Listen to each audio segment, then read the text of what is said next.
মিশনেসে এই যে ওক গাছের চাষ করা হয়, এটার কারণটা কি?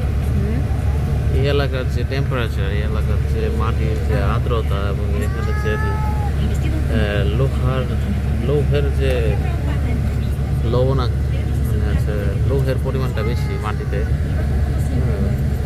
মাটি দেখা লাভ যায়। তো এই সব কিছু ওক গাছের জন্য খুবই মানে অনুকূল, যার কারণে এখানে ওক গাছকে তারা হচ্ছে যে প্রফেশনালি চাষ করা হয়। অর্থাৎ একটা ওক গাছ হয়তো কয়েক বছর লাগে বড় হয়ে যায়, দেন এগুলোকে সেন্ড করা হয় এবং প্রত্যেকটা লেখা একদম সমান তাহলে লম্বা, যার কারণে যেটা হয়েছে যে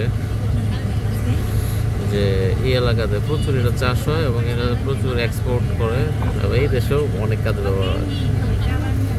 তো বাড়ি বানাতে ক্ষেত্রেও লাগে, তো অনেক জায়গা আছে কাঠের বাড়ি, তো ওইসব ক্ষেত্রেও লাগে এসব ওক গাছ এবং খুব সুন্দর এটা দেখতে। তো এই সামনে দেখা যাচ্ছে পাহাড়ের মতো, অ্যাকচুয়ালি না পাহাড় না, এটা সবটা হলো ওক গাছের বাগান। হ্যাঁ, ওই যে পিছনেরটা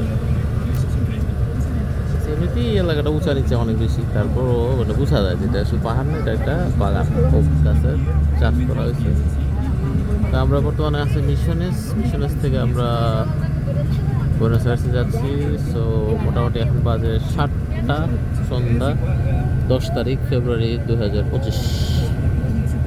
তো আমার কাছে খুব সুন্দর লাগছে, যার কারণে আমি এটা রেকর্ড করতেছি এবং পরবর্তীতে এটা আমি হচ্ছে যে আমার মা, আমার ফ্যামিলি, তাদের জন্য আমি হচ্ছে ইউটিউবে দিব।